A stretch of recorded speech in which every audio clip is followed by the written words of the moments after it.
Hello friends, welcome to my पाठशाला for you. दोस्तों, general science का आज पार्ट 23 है, जिसमें हम देखेंगे मोस्ट इंपॉर्टेंट 25 एमसीक्यूज जो आपके आने वाले exam SSC CGL RO ARO और आरआरबी एनटीपीसी और वनडे एग्जाम और स्टेट पीसीएस के लिए बहुत ही महत्वपूर्ण होंगे।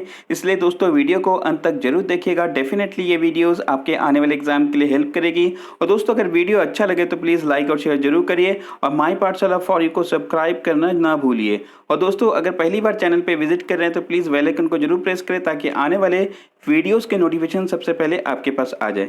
चलिए स्टार्ट करते हैं आज का सेशन। और आज का पहला क्वेश्चन यहाँ पे है, पादपों में लचीलापन निम्नलिखित में से किसके कारण होता है। तो देखिए, जो पादपों यानी कि पौधों में एक तरह से लचीलापन जो होता है वो किसके कारण होता है, तो स्थूल कोणोत्तक के कारण होता है। ऑप्शन नंबर ए यहाँ पे हमारा करेक्ट हो जाएगा। ठीक है, देखिए जो जटिल ऊतक के जो उदाहरण है जाइलम और फ्लोएम, ये जटिल ऊतक के एक तरह से एक उदाहरण है। ठीक है, देखिए दृढ़ोत्तक के बारे में अगर हम बात करें तो देखिए कि जो मृत कोशिकाएं होती है वो दृढ़ोत्तक के कारण होती है। ठीक है, और देखिए जो ऊतकों का जो अध्ययन किया जाता है तो उसमें हम उस विज्ञान को क्या कहते हैं, औतकी कहते हैं या हिस्टोलॉजी कहते हैं। यानी कि विज्ञान की वह शाखा जिसके अंतर्गत हम ऊतकों का अध्ययन करते हैं उसको हम क्या कहते हैं, औतकी कहते हैं या हिस्टोलॉजी कहते हैं। और देखिए ऊतक विज्ञान के जनक किसे कहा जाता है, तो ये विचट को कहा जाता है। कई बार मैंने पहले भी बताया है। और एक मोस्ट इंपॉर्टेंट चीज़ यहाँ पे देखेंगे कि जो पार्श्व विभाजोत्तक होता है ये ऊतक किसके लिए रिस्पॉन्सिबल होते हैं, तो ये मोटाई में वृद्धि के लिए रिस्पॉन्सिबल होती है। तो पौधों में अगर कहा जाए कि पौधों में मोटाई में वृद्धि किसके कारण होती है, किस ऊतक के कारण होती है,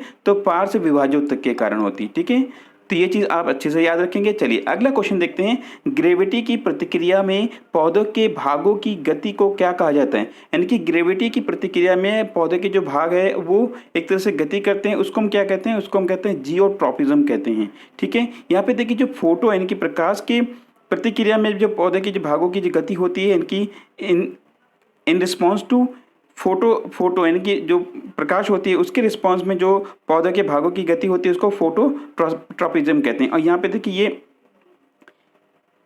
कैमियोट्रॉपिज्म क्या होता है कि जो केमिकल स्टिमुलेशन के कारण जो हम देखते हैं कि जो पौधों की भागों की जो मूवमेंट होती है उसको हम क्या कहते हैं, कैमियोट्रॉपिज्म कहते हैं। ठीक है, और देखिए अगर यहाँ पे अगर हम बात करें कि पानी की अगर हम बात करें तो देखिए जी इन रिस्पॉन्स टू वाटर, अगर पौधों की जीव भागों की अगर मूवमेंट होती है तो उसको हम क्या कहते हैं, हाइड्रोट्रॉपिज्म कहते हैं। तो ये कुछ इंपॉर्टेंट चीज़ें आप ध्यान रखेंगे, बहुत ही इंपॉर्टेंट है, यहाँ से क्वेश्चन पूछा गया कई बार एग्जाम में। ठीक है, चलिए अगला क्वेश्चन देखते हैं, आधुनिक आवर्त सारणी में इलेक्ट्रॉनिक कॉन्फ़िगरेशन 2-8 के तत्वों को किस समूह में रखा गया जाएगा। ठीक है, तो देखिए 2 और 8 ये हमारा इलेक्ट्रॉनिक विन्यास है यानी कि कॉन्फ़िगरेशन है, जिसमें हम देखते हैं कि इस तत्व को कौन से समूह में रखा जाएगा, तो ये 18 समूह में रखा जाएगा। देखिए इसका क्या रीज़न है, तो देखिए इलेक्ट्रॉनिक कॉन्फ़िगरेशन 2 के साथ हम देखते हैं कि जो तत्व आता है उसमें ऑक्टेन कॉन्फ़िगरेशन है और इसलिए एक अंतर गैस का होना चाहिए, इसलिए इसको 18 समूह 18 में इसको रखा गया है। ठीक है, आपको बता दूं कि जो हमारे आवर्त सारणी है, आधुनिक आवर्त सारणी में उसमें आवर्तक की संख्या 7 होती है और जो समूह की संख्या 18 होती है। ठीक है, तो ये चीज़ आप ध्यान रखेंगे। अगला क्वेश्चन देखते हैं, निम्नलिखित में से किसे थ्रोम्बोसाइट्स कहा जाता है। देखिए थ्रोम्बोसाइट कहा जाता है, प्लेटलेट्स को कहा जाता है। ऑप्शन नंबर यहाँ पर सी करेक्ट हो जाएगा। और देखिए प्लेटलेट्स की अगर कमी हो जाती है हमारे शरीर में तो हम इसको क्या कहते हैं, डेंगू हो जाता है एक तरह से। ठीक है, और देखिए हमारे जो शरीर में जो हम देखते हैं कि 1.4 लाख से लेकर ये 4.5 तक ये हमारे प्लेटलेट्स की संख्या होती है। ठीक है, देखिए यहाँ पे आरबीसी और डब्ल्यूबीसी की अगर हम बात करें तो देखिए कि आरबीसी ये दोनों हमारे बोन मैरो में बनती है, इनकी अस्थि मज्जा में बनती है। और देखिए आरबीसी का जीवन काल होता है 2 से 4 दिन होता है, और आरबीसी का 100 से 120 दिन और डब्ल्यूबीसी का 2 से 4 दिन होता है। ठीक है, और प्लेटलेट्स का जो जीवन काल होता है वो 3 से 5 दिन होता है। तो ये कुछ इंपॉर्टेंट चीज़ें हैं, इसको आप नोट करके रखेंगे। अगला क्वेश्चन देखते हैं, गुर्दे का कार्यात्मक यूनिट क्या है। तो देखिए गुर्दे का जो कार्यात्मक यूनिट होता है वो क्या है, तो एक प्रकार के ये नेफ्रॉन है। ठीक है, तो और देखिए इसकी जो स्टडी करते हैं, जो इसके विशेषज्ञ होते हैं उसको क्या कहते हैं, नेफ्रोलॉजिस्ट कहा जाता है। ठीक है, आप ये देख लेंगे गुर्दे का एक चित्र है और इसमें जो ये बनता है, जो हमारा गुर्दे का किडनी एक तरह से ये नेफ्रॉन से मिलकर बना होता है। ठीक है, जो संपूर्ण किडनी होती है। नेक्स्ट क्वेश्चन देखते हैं, समुद्र के किनारे उगने वाले वृक्षों में वार्षिक वलय क्यों नहीं होते हैं। तो देखिए समुद्र के जो किनारे जो वृक्ष उगते हैं उसमें वार्षिक वलय इसलिए नहीं होता क्योंकि उसमें हम देखते हैं कि स्पष्ट जलवायवीय भिन्नता नहीं होती है। ठीक है, तो इसके कारण हम देखते हैं कि इसमें वार्षिक वलय नहीं होता है, यानी कि एनुअल रिंग नहीं पाए जाते हैं इन ट्रीज में। ठीक है, और देखिए जो एनुअल रिंग होता है और इसके द्वारा हम क्या करते हैं कि हम जो वृक्षों की आयु की गणना करते हैं, ठीक है। और वार्षिक वाला देखिए आप इस प्रकार की फिगर में देख होंगे, इस तरह की एक रिंग होती है। ये क्या कर सकता है कि एक वर्ष की वृद्धि को ये प्रदर्शित करता है और इसमें जितने वर्ष होते हैं इसको काउंट करके हम ये गिन सकते हैं कि इस वृक्ष की आयु कितनी है, ठीक है। और इसके जो अध्ययन किया जाता है उसको हम क्या कहते हैं, डेंड्रोक्रोनोलॉजी कहते हैं, ठीक है। वार्षिक विलय के जो अध्ययन होता है उसको डेंड्रोक्रोनोलॉजी कहते हैं। अगला क्वेश्चन देखते हैं, परमाणु का गुण किस पर निर्भर नहीं करता है, यानी कि किस पर निर्भर करता है।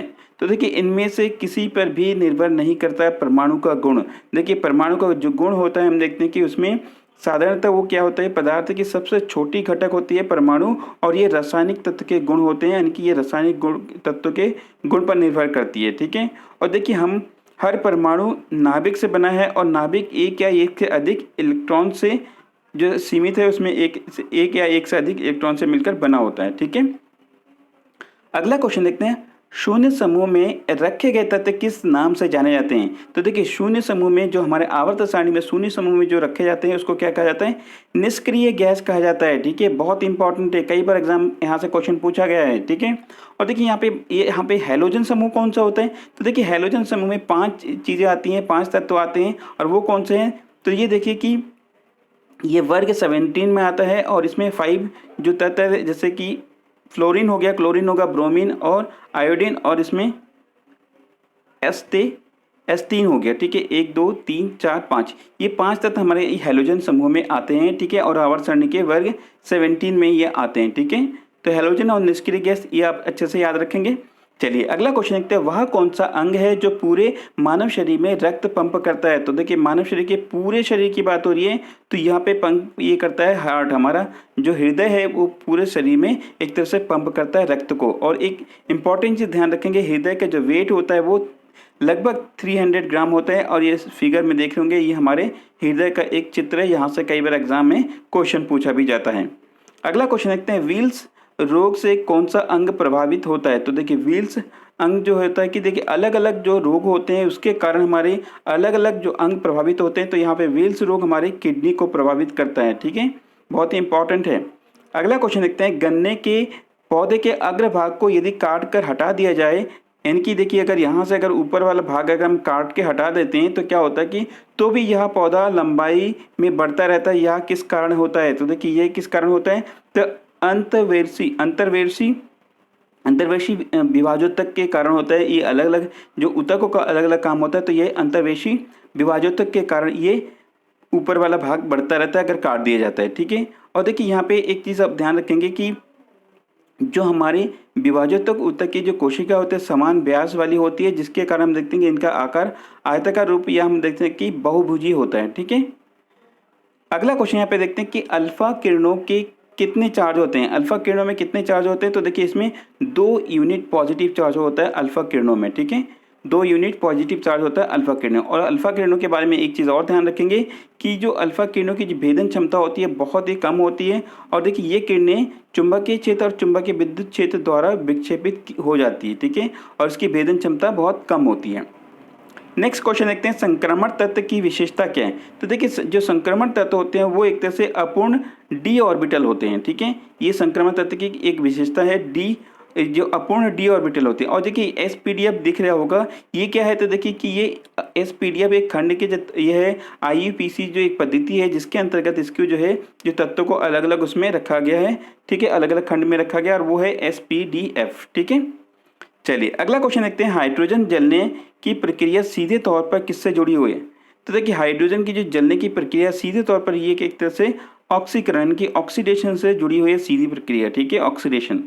और देखिए कि जो हाइड्रोजनीकरण होता है उसमें क्या होता है कि हाइड्रोजनीकरण में हम देखते हैं कि उसमें असंतृप्त कार्बनिक यौगिक से हाइड्रोजन की क्रिया द्वारा संतृप्त यौगिक प्राप्त किया जाता है, ठीक है। और ये क्या कहलाता है, हाइड्रोजनीकरण कहलाता है, ठीक है। चलिए अगला क्वेश्चन देखते हैं, भोजन को शरीर में ले जाने की प्रक्रिया को क्या कहते हैं। तो देखिए हम भोजन को अपने मुंह से जो है अंदर ले जाते हैं, उसको इस पूरी प्रोसेस को क्या कहते हैं, अंतःग्रहण या इंजेक्शन कहते हैं। यानी कि हम इस फिगर में देख होंगे अगर यहाँ से हम अगर भोजन अपने मुंह में ले रहे हैं तो देखिए ये जो प्रोसेस होता है इसको इंजेक्शन कहा जाता है। और जो पूरा जो प्रोसेस होता है जहाँ पे हमारा ये डाइजेशन होता है, तो इसको पूरा जो हमारी पाचन की क्रिया होती है उसको क्या कहते हैं, डाइजेस्टिव सिस्टम या डाइजेशन कहते हैं, ठीक है।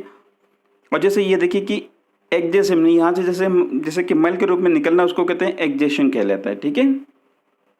अगला क्वेश्चन देखते हैं कि कौन सा तत्व सबसे अधिक ऋणात्मक है। तो देखिए यहाँ पे सबसे ज्यादा जो तत्व है वो है फ्लोरीन। ऑप्शन नंबर सी हमारा करेक्ट हो जाएगा। और सबसे विद्युत जो धनात्मक होता है वो सीजियम तत्व होता है, ठीक है। दो चीजें यहाँ पे ध्यान रखेंगे, सबसे अधिक ऋणात्मक है फ्लोरीन और जो सबसे अधिक धनात्मक है वो सीजियम, ठीक है। अगला क्वेश्चन देखते हैं निम्न में से कौन सा हाइड्रोजन का समस्थानिक नहीं है। तो देखिए हाइड्रोजन के 3 समस्थानिक होते हैं, ड्यूटेरियम, ट्राइटेरियम और प्रोटियम। तो यहाँ पे देखिए इटीरियम नहीं है, यानी कि ऑप्शन नंबर बी हमारा करेक्ट हो जाएगा। और देखिए इसको डिनोट कैसे करते हैं, 1H1 होता है, 1S2 होता है और 1S3, ये हमारा प्रोटियम, ड्यूटेरियम और ट्राइटेरियम, ये 3 हाइड्रोजन के समस्थानिक होते हैं और कई बार एग्जाम में पूछा गया, वेरी वेरी इंपॉर्टेंट है, ठीक है, ये चीज़ ध्यान रखेंगे। अगला क्वेश्चन देखते हैं कि पानी का उच्च क्वथनांक निम्न में से किसके कारण होता है। तो देखिए पानी का जो उच्च क्वथनांक होता है वो परावैद्युतांक स्थिरांक के अधिक मूल्य के कारण हम देखते हैं कि उसका जो क्वथनांक है वो उच्च होता है, इनकी इसको हम क्या कहते हैं, डाइलेक्ट्रिक कांस्टेंट के कारण होता है, इनकी वो ज़्यादा होती है अगर ये डाइलेक्ट्रिक कांस्टेंट, तो ये हम देखते हैं कि उसका क्वथनांक उच्च होता है। अगला क्वेश्चन देखते हैं परमाणु भार के आधार पर पृथ्वी पर पाया जाने वाला सबसे भारी तत्व निम्न में से कौन सा है। तो ये तत्व है कौन सा, तो देखिए ये तत्व है यूरेनियम, ठीक है। यहाँ पे बोला है परमाणु भार के आधार पर, ठीक है, तो ये सबसे ज्यादा क्या है, यूरेनियम है, ठीक है। और देखिए सबसे हल्का तत्व हमारे इसमें पाया जाता है वो है हाइड्रोजन। और सबसे भारी धातु, यहाँ पे धातु की बात हो रही है तो वो है ऑस्मियम, ठीक है। अगला क्वेश्चन देखते हैं कि द्रव्यमान, लंबाई और समय की अंतरराष्ट्रीय प्रणाली का एसआई मात्रक क्या है। तो ये है किलोग्राम मीटर सेकंड, ठीक है, ये चीज ध्यान रखेंगे। एसआई प्रणाली की बात हो रही है, देखिए 2 प्रकार की प्रणाली को आपको पता होगा, एक है एसआई जिसको हम कहते हैं इंटरनेशनल सिस्टम ऑफ यूनिट कहते हैं, दूसरा होता है एमकेएस सिस्टम जिसको हम कहते हैं मीटर किलोग्राम सेकंड सिस्टम होता है, ठीक है। तो ये चीज आप ध्यान रखेंगे, मीटर किलोग्राम सेकंड सिस्टम। अगला क्वेश्चन देखते हैं स्पर्मोलॉजी में किसका अध्ययन होता है। तो देखिए स्पर्मोलॉजी में हम देखते हैं कि एक तरह से बीजों का अध्ययन किया जाता है, ठीक है। ऑप्शन नंबर बी यहाँ पे हमारा करेक्ट हो जाएगा। और देखिए कि यहाँ पे जो बाकी ऑप्शन दिए गए, घासों का अध्ययन और वार्षिक विलय और पॉलिनोलॉजी, तो देखिए वार्षिक विलय की अभी हमने बात की थी, इसको हम क्या कहते हैं, एक तरह से डेंडोक्रोनोलॉजी कहते हैं। और जो घास का अध्ययन करते हैं उसको हम कहते हैं एग्रोस्टोलॉजी कहते हैं, ठीक है। और देखिए पॉलिनोलॉजी, इसमें हम देखिए परागकणों का अध्ययन करते हैं, ठीक है। तो अलग अलग चीज़ों का अध्ययन अलग अलग उसमें किया जाता है, तो इसको आप ध्यान रखेंगे, एग्जाम पॉइंट ऑफ व्यू से बहुत ही इंपॉर्टेंट है, ठीक है।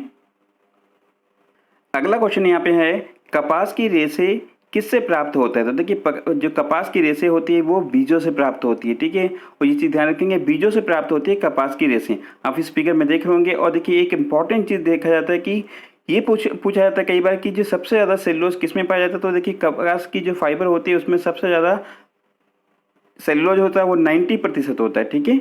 90% सेलुलोज कपास के बीज में यानी कि कपास में पाए जाते हैं, ठीक है, इसके फाइबर में। चलिए अगला क्वेश्चन यहाँ पे देखते हैं कि कैंसर एक जानलेवा बीमारी क्यों है। तो देखिए कैंसर एक जानलेवा बीमारी इसलिए है कि देखिए कि इसमें क्या होता है कि जो कोशिका या कोशिकाओं के समूह की असामान्य और अव्यवस्थित वृद्धि होती है। इसमें देखिए जब भी किसी को कैंसर होता है तो इसके जो जीवाणु होते हैं उसमें जो रोग होता है उसमें क्या होता है कि जो कोशिकाएं होती है वो असामान्य रूप से वृद्धि होने लगती है, ठीक है।